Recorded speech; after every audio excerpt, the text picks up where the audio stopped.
So ಇದು 12 inches ಒಂದು screen ಇರತಕ್ಕಂಥ ಲ್ಯಾಪ್ಟಾಪ್ ಇದು ಡೆಲ್ ಲ್ಯಾಟಿಟ್ಯೂಡ್ 3160 ಅಂತ.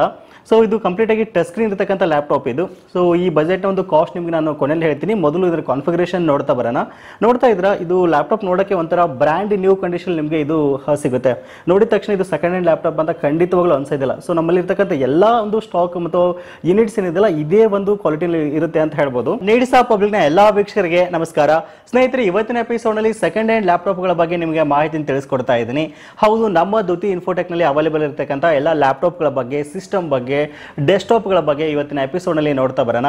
ನೀವೇನಾದರೂ ಒಂದು ಲ್ಯಾಪ್ಟಾಪ್ನ, ಸಿಸ್ಟಮ್ನ, ಡೆಸ್ಕ್ಟಾಪ್ನ ಖರೀದಿ ಮಾಡಬೇಕು ಅನ್ಕೊಂಡಿದ್ದೀರಾ ಅಂತಂದ್ರೆ ಇವತ್ತಿನ ಎಪಿಸೋಡ್ ನಿಮಗೆ ತುಂಬಾ ಯೂಸ್ಫುಲ್ ಆಗುತ್ತೆ ಅಂತ ಹೇಳ್ಬೋದು. ಈಗ ನಾವೇನಾದರೂ ಒಂದು ಹೊಸ ಲ್ಯಾಪ್ಟಾಪ್ನ ಖರೀದಿ ಮಾಡಕ್ಕೆ ಹೋದ್ವಿ ಅಂತಂದ್ರೆ ತುಂಬಾ ಹಣವನ್ನು ನಾವಲ್ಲಿ ಇನ್ವೆಸ್ಟ್ ಮಾಡಬೇಕಾಗುತ್ತೆ. ಜಸ್ಟ್ i3 10th ಜನರೇಷನ್ ಇರತಕ್ಕಂಥ ಒಂದು ಲ್ಯಾಪ್ಟಾಪ್ ತಗೊಳಕ್ ಹೋದ್ರೆ ಒಂದು 35-40 ಸಾವಿರ ಇನ್ವೆಸ್ಟ್ ಮಾಡಬೇಕಾಗುತ್ತೆ. ಬಟ್ ನಮ್ಮ ಕಡೆ ನಿಮಗೆ ಒಂದು ಬೆಸ್ಟ್ ಕ್ವಾಲಿಟಿಯ ಲ್ಯಾಪ್ಟಾಪ್ಗಳು, ಒಂದು ಬ್ರ್ಯಾಂಡ್ ನ್ಯೂ ಕಂಡೀಷನ್ ಇರತಕ್ಕಂಥ ಒಂದು ಲ್ಯಾಪ್ಟಾಪ್ಗಳು ನಿಮಗೆ ಇಲ್ಲಿ ಅವೈಲೇಬಲ್ ಇರುತ್ತೆ ಅಂತ ಹೇಳ್ಬೋದು. ಇದ್ರ ಬಗ್ಗೆ ಡೀಟೇಲ್ ಆಗಿ ನೋಡ್ತಾ ಹೋಗೋಣ. ಏನೆಲ್ಲ ಒಂದು ಸ್ಟಾಕ್ಸ್ ಇದೆ, ಏನೆಲ್ಲ ಒಂದು ಲ್ಯಾಪ್ಟಾಪ್ಸ್ ಅವೈಲೇಬಲ್ ಇದೆ, ಏನೆಲ್ಲ ಒಂದು ಡೆಸ್ಕ್ಟಾಪ್ಸ್ ಅವೈಲೇಬಲ್ ಇದೆ ಅಂತ ನಿಮಗೆ ತಿಳಿಸ್ತಾ ಹೋಗ್ತೀನಿ. ವಿಡಿಯೋನ ಸ್ಕಿಪ್ ಮಾಡದೆ ಕೊನೆವರೆಗೂ ನೋಡಿ. ನಿಮ್ಮ ಫ್ರೆಂಡ್ಸ್ ಅಥವಾ ರಿಲೇಟಿವ್ಸ್ ಯಾರಾದರೂ ಒಂದು ಸೆಕೆಂಡ್ ಹ್ಯಾಂಡ್ ಲ್ಯಾಪ್ಟಾಪ್ನ, ಸಿಸ್ಟಮ್ನ ತಗೋಬೇಕು ಅನ್ಕೊಂಡಿದ್ದಾರೆ ಅಂತಂದ್ರೆ ಅವ್ರಿಗೂ ಸಹಿತ ಮಿಸ್ ಮಾಡದೆ ಈ ವಿಡಿಯೋನ ಶೇರ್ ಮಾಡಿ. ಓಕೆ, ಮೊದಲನೇದಾಗಿ ತುಂಬಾ ಟ್ರೆಂಡಿಂಗ್ ಅಲ್ಲಿ ಇರತಕ್ಕಂಥ ಕಡಿಮೆ ಬಜೆಟ್ ಇರತಕ್ಕಂಥ ಲ್ಯಾಪ್ಟಾಪ್ಸ್ ನ ನೋಡ್ತಾ ಹೋಗೋಣ. ಬಟ್ ಲಾಸ್ಟ್ ಟೈಮ್ ನಾನು ವಿಡಿಯೋ ಮಾಡಿದಾಗ ಅತಿ ಕಡಿಮೆ ಬೆಲೆಗೆ ಲ್ಯಾಪ್ಟಾಪ್ಸ್ ಇದೆಯಾ ಅಂತ ಕೇಳ್ತಾ ಇದ್ರಿ. ಅಂದ್ರೆ 8,000 ರೂಪಾಯಿಗೆ, 10,000 ರೂಪಾಯಿಗೆಲ್ಲ ಲ್ಯಾಪ್ಟಾಪ್ ಇದೆಯಾ ಅಂತ ಕೇಳ್ತಾ ಇದ್ರಿ. ಖಂಡಿತ ಆ ಒಂದು ಬಜೆಟ್ ಅಲ್ಲಿ ಸಹಿತ ನಮ್ಮಲ್ಲಿ ಲ್ಯಾಪ್ಟಾಪ್ ಮತ್ತೆ ಸಿಸ್ಟಮ್ಸ್ ಎಲ್ಲ ಅವೈಲೇಬಲ್ ಇದೆ. ಬಟ್ ಕಾನ್ಫಿಗರೇಷನ್ ತುಂಬಾ ಕಡಿಮೆ ಆಗುತ್ತೆ. ಹಾಗಾಗಿ ನಾನು ಅದನ್ನ ವಿಡಿಯೋದಲ್ಲಿ ಮೆನ್ಷನ್ ಮಾಡಕ್ ಹೋಗಿಲ್ಲ. ಯಾಕಂದ್ರೆ ನಿಮಗೆ ಮಿನಿಮಮ್ ಕಾನ್ಫಿಗರೇಷನ್ ಇರತಕ್ಕಂಥ ಲ್ಯಾಪ್ಟಾಪ್ ತಗೊಂಡ್ರೆ ಒಳ್ಳೇದು ಅಂತ ಹೇಳ್ಬೋದು. ಯಾಕಂದ್ರೆ ನೀವು ಬಿಸ್ನೆಸ್ ಪರ್ಪಸ್ ತಗೋತಾ ಇರ್ತೀರಾ, ಸ್ಟಡಿ ಪರ್ಪಸ್ ತಗೋತಾ ಇರ್ತೀರಾ, ಬೇರೆ ಬೇರೆ ಉದ್ದೇಶಗಳು ತಗೋತಾ ಇರ್ತೀರಾ. ಹಾಗಾಗಿ ಸೊ ಈಗ ನಾವು ಟ್ರೆಂಡಿಂಗ್ ಅಲ್ಲಿ ಇರತಕ್ಕಂಥ ಮತ್ತು ಬೆಸ್ಟ್ ಬಜೆಟ್ ಅಲ್ಲಿ ಇರತಕ್ಕಂಥ ಲ್ಯಾಪ್ಟಾಪ್ ನೋಡ್ತಾ ಹೋಗೋಣ. ಮೊದಲನೇದಾಗಿ ನಾನು ನಿಮಗೆ ಡೆಲ್ ಲ್ಯಾಪ್ಟಾಪ್ ನ ಸಜೆಸ್ಟ್ ಮಾಡ್ತೀನಿ. ಸೊ ಇದು 12 ಇಂಚಸ್ ಒಂದು ಸ್ಕ್ರೀನ್ ಇರತಕ್ಕಂಥ ಲ್ಯಾಪ್ಟಾಪ್ ಇದು ಡೆಲ್ ಲ್ಯಾಟಿಟ್ಯೂಡ್ 3160 ಅಂತ. ಸೊ ಇದು ಕಂಪ್ಲೀಟ್ ಆಗಿ ಟಚ್ ಸ್ಕ್ರೀನ್ ಇರತಕ್ಕಂಥ ಲ್ಯಾಪ್ಟಾಪ್ ಇದು. ಸೊ ಈ ಬಜೆಟ್ನ ಒಂದು ಕಾಸ್ಟ್ ನಿಮಗೆ ನಾನು ಕೊನೆಯಲ್ಲಿ ಹೇಳ್ತೀನಿ. ಮೊದಲು ಇದರ ಕಾನ್ಫಿಗರೇಷನ್ ನೋಡ್ತಾ ಬರೋಣ. ನೋಡ್ತಾ ಇದ್ರೆ ಇದು ಲ್ಯಾಪ್ಟಾಪ್ ನೋಡೋಕ್ಕೆ ಒಂಥರ ಬ್ರ್ಯಾಂಡ್ ನ್ಯೂ ಕಂಡೀಷನ್ ನಿಮಗೆ ಇದು ಸಿಗುತ್ತೆ. ನೋಡಿದ ತಕ್ಷಣ ಇದು ಸೆಕೆಂಡ್ ಹ್ಯಾಂಡ್ ಲ್ಯಾಪ್ಟಾಪ್ ಅಂತ ಖಂಡಿತವಾಗ್ಲೂ ಅನ್ಸೋದಿಲ್ಲ. ಸೊ ನಮ್ಮಲ್ಲಿ ಇರ್ತಕ್ಕಂಥ ಎಲ್ಲ ಒಂದು ಸ್ಟಾಕ್ ಮತ್ತು ಯೂನಿಟ್ಸ್ ಏನಿದೆಲ್ಲ ಇದೇ ಒಂದು ಕ್ವಾಲಿಟಿಲಿ ಇರುತ್ತೆ ಅಂತ ಹೇಳ್ಬೋದು. ಸೊ ಇದರ ಕಾನ್ಫಿಗರೇಷನ್ ನೋಡೋದಾದ್ರೆ ಇಲ್ಲಿ ನಮಗೆ Intel Pentium dual core 6th generation ಇರತಕ್ಕಂಥ ಒಂದು ಪ್ರೊಸೆಸರ್ನ ಈ ಒಂದು ಲ್ಯಾಪ್ಟಾಪ್ ಅಲ್ಲಿ ನಾವು ನೋಡ್ಬೋದು. ಆಮೇಲೆ ಇಲ್ಲಿ 4 GB ರ್ಯಾಮ್ ಇದೆ. ಆಮೇಲೆ 128 GB SSD ನಾವು ಇದರಲ್ಲಿ ನೋಡಬಹುದು. ಹಾರ್ಡ್ ಡಿಸ್ಕ್ ಹಾಕೋಕ್ಕೆ ಒಂದು ಎಕ್ಸ್ಟ್ರಾ ಸ್ಲಾಟ್ಸ್ ಐತೆ ಇದರಲ್ಲಿ ಅವೈಲೇಬಲ್ ಇದೆ ಅಂತ ಹೇಳ್ಬೋದು. ಸುಮಾರು ಒಂದು 1.5 kg ತೂಕ ಈ ಒಂದು ಲ್ಯಾಪ್ಟಾಪ್ ನಮಗೆ ಬರುತ್ತೆ ಅಂತ ಹೇಳ್ಬೋದು. ಸೊ ನೀವೇನಾದ್ರೂ ಸ್ಟೂಡೆಂಟ್ಸ್ ಆಗಿದ್ರೆ ಅಥವಾ ಸಣ್ಣ ಪುಟ್ಟ ಕೆಲಸಗಳನ್ನ ಮಾಡೋಕ್ಕೆ ಲ್ಯಾಪ್ಟಾಪ್ ನೋಡ್ತಾ ಇದ್ದೀರಾ ಅಂತಂದ್ರೆ ಲೈಕ್ ಒಂದು MS Excel ಆಗಿರ್ಬೋದು, ಪವರ್ ಪಾಯಿಂಟ್ ಆಗಿರ್ಬೋದು, ಸೊ MS ಆಫೀಸ್ ಪರ್ಪಸ್ಗೆ ಒಂದು ಲ್ಯಾಪ್ಟಾಪ್ ತಗೋತೀರಾ ಅಂತಂದ್ರೆ ಈ ಲ್ಯಾಪ್ಟಾಪ್ ನಾನು ನಿಮಗೆ ಸಜೆಸ್ಟ್ ಮಾಡ್ತೀನಿ. ಸೊ ಇದರ ಕಾಸ್ಟ್ ಬಂದ್ಬಿಟ್ಟು 16,500 ರೂಪಾಯಿ ಅಂತ ಹೇಳ್ಬೋದು. ಸೊ ಇನ್ ಕೇಸ್ ನೀವು ಬೇರೆ ಬೇರೆ ಊರುಗಳಿಂದ ಪರ್ಚೇಸ್ ಮಾಡ್ತೀರಾ ಅಂತಂದ್ರೆ ಕೊರಿಯರ್ ಚಾರ್ಜಸ್ ಎಕ್ಸ್ಟ್ರಾ ಆಗುತ್ತೆ. ಒಂದು 300 ರೂಪೀಸ್ ವರೆಗೂ ಕೊರಿಯರ್ ಚಾರ್ಜಸ್ ಆಗುತ್ತೆ ಅಂತ ಹೇಳ್ಬೋದು. ಸೊ ಈ ಲ್ಯಾಪ್ಟಾಪ್ ನಿಮಗೆ ಇಂಟ್ರೆಸ್ಟ್ ಇದ್ರೆ ಇದನ್ನು ಸಹಿತ ನೀವು ಪರ್ಚೇಸ್ ಮಾಡ್ಬೋದು. ಸೊ ಇದು ಸೇಮ್ ಲ್ಯಾಪ್ಟಾಪ್ ನಿಮಗೆ ತೋರಿಸ್ತಾ ಇರೋದು. ಓಕೆನಾ, ನೆಕ್ಸ್ಟ್ ಲಾಸ್ಟ್ ಟೈಮ್ ವಿಡಿಯೋ ಮಾಡಿದಾಗ ತುಂಬಾ ಕಾಲ್ಸ್ ಬರ್ತಾ ಇತ್ತು. ಪ್ರತಿಯೊಬ್ಬರು ಡೆಲ್ ಲ್ಯಾಪ್ಟಾಪ್ ಇದೆ ಅಂತ ಕೇಳ್ತಾ ಇದ್ರಿ. ತುಂಬಾ ಜನ ಸ್ಟೂಡೆಂಟ್ಸ್ ಡೆಲ್ನ ಪ್ರಿಫೇರ್ ಮಾಡ್ತೀರಾ ಅನ್ಕೋತೀನಿ. ಸೊ ಡೆಲ್ ಅಲ್ಲಿ ಸಹಿತ ನಮ್ಮಲ್ಲಿ ತುಂಬಾ ಟ್ರೆಂಡಿಂಗ್ ಇರತಕ್ಕಂಥ ಒಂದಿಷ್ಟು ಸ್ಟಾಕ್ಸ್ ಇದೆ. ನೀವು ನೋಡ್ಬೋದು. ನೋಡಿದ ತಕ್ಷಣನೇ ಒಂಥರ ಹೊಸ ಲ್ಯಾಪ್ಟಾಪ್ ಅನ್ನೋ ಫೀಲ್ ಖಂಡಿತವಾಗಿ ನಮಗೆ ಬರುತ್ತೆ. ಇದು ಒಂಥರ ಬ್ರ್ಯಾಂಡ್ ನ್ಯೂ ಕಂಡೀಷನ್ ಒಂದು ಲ್ಯಾಪ್ಟಾಪ್ ಇದೆ. ಸೊ ಯಾವ ಮಾಡೆಲ್ ಇದು ಅಂತ ನೋಡೋದಾದ್ರೆ ಡೆಲ್ ಲ್ಯಾಟಿಟ್ಯೂಡ್ 7470 ಒಂದು 14 ಇಂಚಸ್ ಲ್ಯಾಪ್ಟಾಪ್ ಇದು. ಸೊ ಸೇಮ್ ಮಾಡೆಲ್ ನಮಗೆ 13 ಇಂಚಸ್ ಬರುತ್ತೆ. ಇಲ್ಲಿ ನೋಡ್ಬೋದು, ಸೇಮ್ ಮಾಡೆಲ್ 13 ಇಂಚಸ್ ಇದರಲ್ಲಿ ನಿಮಗೆ ಅವೈಲೇಬಲ್ ಇದೆ. ಸೊ ಇದು ಎರಡು ಲ್ಯಾಪ್ಟಾಪ್ ನಮ್ಮ ಹತ್ರ ತುಂಬಾ ಸ್ಟಾಕ್ಸ್ ಇದೆ ಆಕ್ಚುಲಿ. ಸೊ ಏನಿದೆ ಕಾನ್ಫಿಗರೇಷನ್ ಅಂತ ನೋಡೋದಾದ್ರೆ ಇಲ್ಲಿ ನಮಗೆ Intel core i5 6th generation processor ಇಲ್ಲಿ ಇರುವಂತದ್ದು. 8 GB ರ್ಯಾಮ್ ಇದೆ, DDR4 ರ್ಯಾಮ್ ಇದೆ. ಆಮೇಲೆ 256 GB ಒಂದು SSD ನಾವು ಇದರಲ್ಲಿ ನೋಡ್ಬೋದು. ಆಮೇಲೆ ಬೆಸ್ಟ್ ಬ್ಯಾಟರಿ ಬ್ಯಾಕಪ್ ಇದೆ. 1 ಮಂತ್ ಕಂಪ್ಲೀಟ್ ಆಗಿ ವಾರಂಟಿ ನಿಮಗೆ ಇದು ಸಿಗುತ್ತೆ. ಸೊ ಇದರ ಕಾಸ್ಟ್ ಬಂದ್ಬಿಟ್ಟು ನಿಮಗೆ 14 ಇಂಚಸ್ ಸ್ಕ್ರೀನ್ ಇರತಕ್ಕಂಥ ಲ್ಯಾಪ್ಟಾಪ್ ಏನಿದೆಲ್ಲ ಇದು 25,000 ರೂಪೀಸ್ ಆಗುತ್ತೆ. ಸೊ 13 ಇಂಚಸ್ ನಿಮಗೆ 1,000 ರೂಪಾಯಿ ಕಡಿಮೆ ಆಗುತ್ತೆ. ಜಸ್ಟ್ ಏನು ಡಿಫ್ರೆನ್ಸ್ ಇಲ್ಲ, ಸ್ಕ್ರೀನ್ ಇದರಲ್ಲಿ 1 ಇಂಚ್ ಕಡಿಮೆ ಇದೆ, ಇದರಲ್ಲಿ 1 ಇಂಚ್ ಜಾಸ್ತಿ ಇದೆ ಅಷ್ಟೇ. ಸೊ ಇದಕ್ಕೆ 24,000, ಇದಕ್ಕೆ 25,000 ಆಗುತ್ತೆ. ಸೊ ನಿಮಗೆ ಇಂಟ್ರೆಸ್ಟ್ ಇದ್ರೆ ನೀವು ಇದನ್ನು ಸಹಿತ ಪರ್ಚೇಸ್ ಮಾಡ್ಬೋದು. ಸೊ ಇದನ್ನ ಬಿಟ್ಟರೆ ನೆಕ್ಸ್ಟ್ ನಮ್ಮ ಹತ್ರ HP ನಲ್ಲಿ ಸಹಿತ ಸ್ಟಾಕ್ಸ್ ಇದೆ.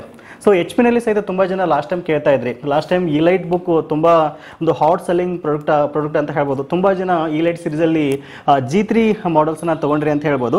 ಸೊ ಈ ಸರಿ ನಮ್ಮ ಹತ್ರ G2 ಸ್ಟಾಕ್ಸ್ ಬಂದಿದೆ. So elite book G2 14 inches screen ಇದು. ಸೊ ಇದರ ಒಂದು ಕಾನ್ಫಿಗರೇಷನ್ ನೀವು ನೋಡಬಹುದು. ಇದರಲ್ಲಿ AMD A10 Pro 7th generation processor ಇದೆ. ಇದರಲ್ಲಿ 8 GB ರ್ಯಾಮ್ ಇದರಲ್ಲಿ ಸಿಗುತ್ತೆ. 500 GB ಹಾರ್ಡ್ ಡಿಸ್ಕ್ ಇದರಲ್ಲಿ ಕೊಟ್ಟಿದ್ದಾರೆ. ಬೆಸ್ಟ್ ಬ್ಯಾಟರಿ ಬ್ಯಾಕಪ್ ಇರತಕ್ಕಂಥ ಲ್ಯಾಪ್ಟಾಪ್ ಇದು. ಸೊ ಇನ್ ಕೇಸ್ ಇದರಲ್ಲಿ ನಿಮ್ಮಲ್ಲಿ ಇಂಟ್ರೆಸ್ಟ್ ಇದ್ರೆ ಇದನ್ನ ನೀವು ತೊಗೊಳ್ಬೋದು. ನೋಡ್ಬೋದು ಇದು ಸಹಿತ ಒಂದು ಬ್ರ್ಯಾಂಡ್ ನ್ಯೂ ಕಂಡೀಷನಲ್ಲಿ ನಿಮಗೆ ಇದು ನೋಡೋಕ್ಕೆ ಸಿಗ್ತಾ ಇದೆ. ಸೊ ಇದನ್ನು ಹೊರತುಪಡಿಸಿದ್ರೆ HP ನಲ್ಲಿ ನಮ್ಮ ಹತ್ರ ಇನ್ನೊಂದು ಮಾಡೆಲ್ ಅವೈಲೇಬಲ್ ಇದೆ. ಸೊ ಇದು ನೀವೇನಾದರೂ i3ದಲ್ಲಿ ಲಾಸ್ಟ್ ಟೈಮ್ ತುಂಬ ಜನ ಕೇಳ್ತಾ ಇದ್ರೆ i3 ಪ್ರೊಸೆಸರ್ ಏನಾದರೂ ಅವೈಲೇಬಲ್ ಇದೆ ಅಂತ. ಹೌದು, ನಮ್ಮ ಹತ್ರ i3ನಲ್ಲಿ ಸಹಿತ ಅವೈಲೇಬಲ್ ಇದೆ. ಬಟ್ i3 6th ಜನರೇಷನ್ ಇರ್ತಕ್ಕಂಥ HP Pavilion 14 ಅಂತ. ಸೊ ಈ ಲ್ಯಾಪ್ಟಾಪ್ ನೀವು ನೋಡ್ಬೋದು, ಅಂದ್ರೆ ಫುಲ್ ನೋಡೋಕ್ಕೆ ಹೊಸ ಲ್ಯಾಪ್ಟಾಪ್ ಅಂತಲೇ ನಮಗೆ ಫೀಲ್ ಬರುತ್ತೆ. ಎಲ್ಲೂ ಸಹಿತ ಒಂದು ಡೆಂಟ್ಸ್ ಆಗಿರ್ಬೋದು, ಸ್ಕ್ರ್ಯಾಚಸ್ ಎಲ್ಲೂ ನಿಮಗೆ ಕಾಣಲ್ಲ. ಇದರಲ್ಲಿ ಒಂದು ಬೆಸ್ಟ್ ಬ್ಯಾಟ್ರಿ ಬ್ಯಾಕಪ್ಪನ್ನು ಆರಾಮಾಗಿ ಎಕ್ಸ್ಪೆಕ್ಟ್ ಮಾಡ್ಬೋದು. ಸೊ ಕಾನ್ಫಿಗರೇಷನ್ ಏನಿದೆ ಅಂತ ನೋಡೋದಾದರೆ ಇಲ್ಲಿ Intel core i3 6th generation processor ಇರ್ತಕ್ಕಂಥ ಲ್ಯಾಪ್ಟಾಪ್ ಇದು. 4GB ರ್ಯಾಮ್ ಇದೆ, DDR4, 1TB ಹಾರ್ಡ್ ಡಿಸ್ಕ್ ಇದರಲ್ಲಿ ಕೊಟ್ಟಿದ್ದಾರೆ. ಬೆಸ್ಟ್ ಬ್ಯಾಟ್ರಿ ಬ್ಯಾಕಪ್ ಇರ್ತಕ್ಕಂಥ ಲ್ಯಾಪ್ಟಾಪ್ ಇದು. ಸೊ ಇದರ ಕಾಸ್ಟ್ ಬಂದುಬಿಟ್ಟು 20,000 rupees ಅಂತ ಹೇಳ್ಬೋದು. ಸೊ ನಮ್ಮಲ್ಲಿ ಅವೈಲೇಬಲ್ ಇರತಕ್ಕಂಥ ಎಲ್ಲ ಲ್ಯಾಪ್ಟಾಪ್ಸ್ಗಳ ಮೇಲೆ ನಾವು ಕಂಪ್ಲೀಟ್ ಆಗಿ 1 month ಟೆಸ್ಟಿಂಗ್ ವಾರಂಟಿ ಕೊಡ್ತೀವಿ. ಆಮೇಲೆ ತುಂಬ ಜನ ಲಾಸ್ಟ್ ವಿಡಿಯೋ ಮಾಡಿದಾಗ ಸಿಸ್ಟಮ್ಸ್ ಕೇಳ್ತಾ ಇದ್ರಿ, ಡೆಸ್ಕ್ಟಾಪ್ ಅವೈಲೇಬಲ್ ಇದೆ ಅಂತ ಕೇಳ್ತಾ ಇದ್ರಿ. ಯಾಕಂದರೆ ತುಂಬ ಜನ CSC ಶಾಪ್ ಹೊಂದಿರತಕ್ಕಂಥವ್ರು, ಗ್ರಾಮೋನ್ ಸ್ಟಾರ್ಟ್ ಮಾಡಿದವರು, ತುಂಬ ಜನ ಒಂದು ಬೇರೆ ಬೇರೆ ಆಫೀಸ್ ಹೊಂದಿರತಕ್ಕಂಥವ್ರು ಸಿಸ್ಟಮ್ಸ್ ಕೇಳ್ತಾ ಇದ್ರಿ. ಹೌದು, ನಮ್ಮ ಹತ್ರ ಒಂದು ಲ್ಯಾಪ್ಟಾಪ್ ಜೊತೆಗೆ ಸಿಸ್ಟಮ್ ಸಹಿತ ಅವೈಲೇಬಲ್ ಇದೆ ಅಂತ ಹೇಳ್ಬೋದು. ಸೊ ಇವತ್ತು ನಾನು ನಿಮಗೆ ಒಂದು ಬೆಸ್ಟ್ ಸಿಸ್ಟಮ್ನ ಇಂಟ್ರೊಡ್ಯೂಸ್ ಮಾಡಿಕೊಡ್ತಾ ಇದ್ದೀನಿ. ಕೇವಲ 14,500 ರೂಪಾಯಿ ಬಜೆಟ್ನಲ್ಲಿ ಒಂದು ಕಂಪ್ಲೀಟ್ ಬ್ರ್ಯಾಂಡ್ ಸೆಟ್ ನಾನು ನಿಮಗೆ ಕೊಡ್ತಾ ಇದ್ದೀನಿ. ಹೌದು, ಇಲ್ಲಿ ನೋಡ್ತಾ ಇದ್ರೆ ಈ ಒಂದು ಸಿಸ್ಟಮ್ನಲ್ಲಿ ಕಂಪ್ಲೀಟ್ ಸೆಟ್ನಲ್ಲಿ ನಮಗೆ HP AMD A8 ಒಂದು ಪ್ರೊಸೆಸರ್ಲಿ ಸಿಗ್ತಾ ಇರುವಂಥದ್ದು. 8GB ರ್ಯಾಮ್ ಇದೆ, DDR3 ರ್ಯಾಮ್ ಇದೆ. ಆಮೇಲೆ 320GB ಹಾರ್ಡ್ ಡಿಸ್ಕ್ ನಾವು ಇದರಲ್ಲಿ ನೋಡ್ಬೋದು. 17 ಇಂಚಸ್ನ ಒಂದು ಏಸರ್ ಮಾನಿಟರ್ ಕೊಡ್ತಾ ಇದ್ದೀವಿ. ಕಂಪ್ಲೀಟ್ ಕೀಬೋರ್ಡ್, ಮೌಸ್ ಮತ್ತು ಎಲ್ಲ ಒಂದು ಕೇಬಲ್ಸ್ ಅನ್ನ ನಿಮಗೆ ಕೊಡ್ತಾ ಇದ್ದೀವಿ. ಕಂಪ್ಲೀಟ್ ಸೆಟ್ಗೆ ನಾವು 1 month ಕಂಪ್ಲೀಟ್ ಆಗಿ ವಾರಂಟಿ ಕೊಡ್ತಾ ಇದ್ದೀವಿ, ಟೆಸ್ಟಿಂಗ್ ವಾರಂಟಿ ಕೊಡ್ತಾ ಇದ್ದೀವಿ. ಇದರ ಬೆಲೆ 14,500 ರೂಪಾಯಿ ಅಂತ ಹೇಳ್ಬೋದು. ಸೊ ಇವಷ್ಟೇ ಅಲ್ಲದೆ ನಮ್ಮ ಹತ್ರ ಇನ್ನು ತುಂಬಾ ಲ್ಯಾಪ್ಟಾಪ್ಗಳ ಒಂದು ಸ್ಟಾಕ್ ಅವೈಲೇಬಲ್ ಇದೆ. ಎಲ್ಲಾನು ಒಂದೇ ವಿಡಿಯೋದಲ್ಲಿ ಎಕ್ಸ್ಪ್ಲೇನ್ ಮಾಡ್ತಾ ಹೋದ್ರೆ ವಿಡಿಯೋ ತುಂಬಾ ಲೆಂತ್ ಆಗಿಬಿಡುತ್ತೆ. ಸೊ ಹಾಗಾಗಿ ಎವ್ರಿ 15 ಡೇಸ್ಗೆ ನಾನು ಒಂದ್ಸಾರಿ ನಿಮಗೆ ಅಪ್ಡೇಟ್ ಕೊಡ್ತಾ ಹೋಗ್ತೀನಿ. ನಿಮಗೆ ಸಿಸ್ಟಮ್ಸ್ ಬೇಕು ಅಂದ್ರೂ ಸಹಿತ ನಮ್ಮಲ್ಲಿ ಅವೈಲೇಬಲ್ ಇದೆ. ಈಗ ನಾನು ಎಕ್ಸ್ಪ್ಲೇನ್ ಮಾಡಿದ ಒಂದು ಕಾನ್ಫಿಗರೇಷನ್ ಬಿಟ್ಟು ಬೇರೆ ಬೇರೆ ಕಾನ್ಫಿಗರೇಷನ್ ಇರ್ತಕ್ಕಂಥ ಲ್ಯಾಪ್ಟಾಪ್ಗಳು ಬೇಕು, ಸಿಸ್ಟಮ್ಗಳು ಬೇಕು ಅಂತಂದ್ರೆ ನೀವು ಆರಾಮಾಗಿ ನಮಗೆ ಕಾಂಟ್ಯಾಕ್ಟ್ ಮಾಡ್ಬೋದು. ಸ್ಕ್ರೀನಲ್ಲಿ ಕಾಣ್ತಕ್ಕಂಥ ನಂಬರ್ಗೆ ಜಸ್ಟ್ ನೀವು ಕಾಂಟ್ಯಾಕ್ಟ್ ಮಾಡಿ ನಿಮಗೆ ಬೇಕಾದ ಲ್ಯಾಪ್ಟಾಪನ್ನು ನೀವು ಆರಾಮಾಗಿ ಪರ್ಚೇಸ್ ಮಾಡ್ಬೋದು. ಸೊ ಜಸ್ಟ್ ನೀವು ನಮಗೆ ಫೋನ್ಪೇ, ಗೂಗಲ್ ಪೇ ಮೂಲಕ ಅಮೌಂಟನ್ನು ಪೇ ಮಾಡಿದ್ರಿ ಅಂತಂದರೆ ನಿಮ್ಮ ಒಂದು ಅಡ್ರೆಸ್ಗೆ ನಾವು ಕೊರಿಯರ್ ಮೂಲಕ ಕಳಿಸ್ಕೊಡ್ತೀವಿ ಅಂತ ಹೇಳ್ಬೋದು. ಸದ್ಯಕ್ಕೆ ನಮ್ಮಲ್ಲಿ ಕ್ಯಾಶ್ ಆನ್ ಡೆಲಿವರಿ ಆಪ್ಷನ್ ಇಲ್ಲ. ಫ್ಯೂಚರ್ ಡೇಸಲ್ಲಿ ಅದನ್ನ ನಾವು ಮಾಡ್ತೀವಿ. ಆಮೇಲೆ ವೆಬ್ಸೈಟ್ ಸಹಿತ ಇವಾಗ ರೆಡಿ ಆಗ್ತಾ ಇದೆ. ಇನ್ನೇನು ಒಂದು 10-15 ಡೇಸಲ್ಲಿ ಆ ವೆಬ್ಸೈಟ್ನ ನಾವು ಲಾಂಚ್ ಮಾಡ್ತೀವಿ. ಸೊ ನೇರವಾಗಿ ನೀವು ವೆಬ್ಸೈಟ್ ಮೂಲಕನೇ ಸಹಿತ ಆರಾಮಾಗಿ ಪರ್ಚೇಸ್ ಮಾಡ್ಬೋದು. ಸೊ ಇದಿಷ್ಟು ಇವತ್ತಿನ ಮಾಹಿತಿ. ಸೊ ನಮ್ಮ ಒಂದು ಆಫೀಸ್ ಅಡ್ರೆಸ್ಸನ್ನು ನಿಮಗೆ ವಿಡಿಯೋದ ಡಿಸ್ಕ್ರಿಪ್ಷನ್ ಕೊಟ್ಟಿರ್ತೀನಿ. ಆಲ್ರೆಡಿ ಮೊಬೈಲ್ ನಂಬರ್ ನಿಮಗೆ ಸ್ಕ್ರೀನ್ ಮೇಲೆ ಕಾಣ್ತಾ ಇದೆ. ಸೊ ಒಂದು ನಂಬರ್ಗೆ ಕಾಂಟ್ಯಾಕ್ಟ್ ಮಾಡಿ ನಿಮಗೆ ಬೇಕಾದ ಲ್ಯಾಪ್ಟಾಪ್ಸ್ನ ನೀವು ಈಸಿಯಾಗಿ ಪರ್ಚೇಸ್ ಮಾಡ್ಬೋದು. ಸೊ ಇದಿಷ್ಟು ಇವತ್ತಿನ ಮಾಹಿತಿ. ವಿಡಿಯೋ ಇಷ್ಟ ಆಯಿತು ಅನ್ಕೋತೀನಿ. ವಿಡಿಯೋ ಇಷ್ಟ ಆಗಿತ್ತು ಅಂದರೆ ಒಂದು ಲೈಕ್ ಮಾಡೋದನ್ನು ಮರಿಬೇಡಿ. ಆಮೇಲೆ ಲ್ಯಾಪ್ಟಾಪ್ ಸಿಸ್ಟಮ್ನ ಖರೀದಿ ಮಾಡಬೇಕು ಅಂತ ಅನ್ಕೊಂಡಿರೋ ನಿಮ್ಮ ಫ್ರೆಂಡ್ಸ್ಗೆ, ರಿಲೇಟಿವ್ಸ್ಗೆ, ಅಕ್ಕಪಕ್ಕದ ಮನೆಯವರಿಗೆ ಪ್ರತಿಯೊಬ್ಬರಿಗೆ ವಿಡಿಯೋನ ಶೇರ್ ಮಾಡಿ. ಸಿಗೋಣ ಮತ್ತೆ ಮುಂದಿನ ಇಂಟ್ರೆಸ್ಟಿಂಗ್ ವಿಡಿಯೋ ಒಂದಿಗೆ. Thank you for watching. Take care.